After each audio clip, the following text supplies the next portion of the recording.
it chapter by chapter, one bite at a time. So many adventures and mountains we can climb. Take it word for word, line by line, one bite at a time.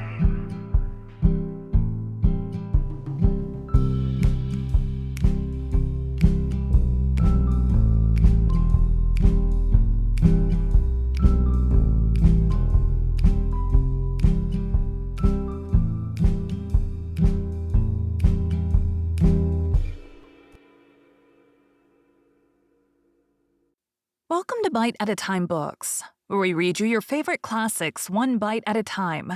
My name is Bree Carlile, and I love to read, and wanted to share my passion with listeners like you. If you want to know what's coming next and vote on upcoming books, sign up for our newsletter at biteatatimebooks.com. You'll also find our new t-shirts in the shop, including podcast shirts and quote shirts from your favorite classic novels. Be sure to follow my show on your favorite podcast platform so you get all the new episodes.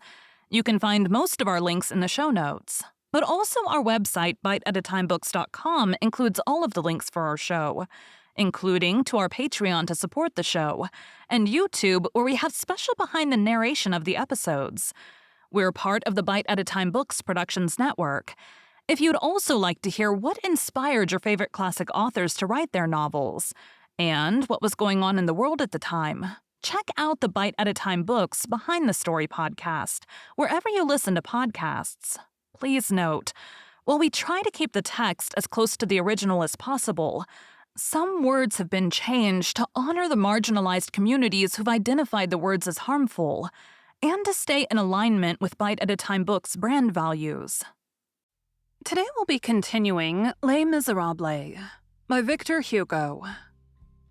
Chapter 4. A. Those persons who wish to gain a clear idea of the Battle of Waterloo have only to place, mentally, on the ground a capital A. The left limb of the A is the road to Nivelles. The right limb is the road to Genappe. The tie of the A is the hollow road to Ohain from Braine-l'Alleud. The top of the A is Mont Saint-Jean, where Wellington is.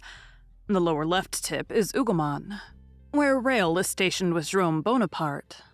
The right tip is the Belle Alliance, where Napoleon was. At the center of this chord is the precise point where the final word of the battle was pronounced. It was there that the lion has been placed, the involuntary symbol of the supreme heroism of the Imperial Guard. The triangle included in the top of the A between the two limbs in the tie is the plateau of Mont Saint-Jean. The dispute over this plateau constituted the whole battle. The wings of the two armies extended to the right and left of the two roads to Genappe and Nivelles. D'Erlon facing Picton, Rail facing Hill. Behind the tip of the A, behind the plateau of Mont Saint-Jean, is the forest of Soignes. As for the plain itself, let the reader picture to himself a vast undulating sweep of ground. Each rise commands the next rise, and all the undulations mount towards Mont Saint-Jean, and there end in the forest. Two hostile troops on a field of battle are two wrestlers. It is a question of seizing the opponent round the waist. The one seeks to trip up the other. They clutch at everything. A bush is a point of support. An angle of the wall offers them a rest to the shoulder. For the lack of a hovel under whose cover they can draw up, a regiment yields its ground. An unevenness in the ground, a chance turn in the landscape, a cross-path encountered at the right moment, a grove, a ravine can stay the heel of that colossus which is called an army and prevent its retreat. He who quits the field is beaten. Hence the necessity devolving on the responsible leader, of examining the most insignificant clump of trees and of studying deeply the slightest relief in the ground. The two generals had attentively studied the plain of Mont Saint-Jean, now called the Plain of Waterloo. In the preceding year, Wellington, with the sagacity of foresight, had examined it as the possible seat of a great battle. Upon this spot, and for this duel on the 18th of June, Wellington had the good post, Napoleon had the bad post. The English army was stationed above, the French army below. It is almost superfluous here to sketch the appearance of Napoleon on horseback, glass in hand, upon the heights of Rossomme at daybreak on June 18, 1815. All the world has seen him before we can show him. That calm profile under the little three-cornered hat of the School of Brain, that green uniform, the white revers concealing the star of the Legion of Honor, his greatcoat hiding his epaulets, the corner of red ribbon peeping from beneath his vest, his leather trousers, the white horse with the saddlecloth of purple velvet bearing on the corners crowned inns and eagles, Hessian boots over silk stockings, silver spurs, the sword of Marengo. That whole figure of the last of the Caesars is present to all imaginations, saluted with acclamations by some, severely regarded by others. That figure stood for a long time wholly in the light. This arose from a certain legendary dimness evolved by the majority of heroes, and which always veils the truth for a longer or shorter time. But today, history and daylight have arrived. That light called history is pitiless.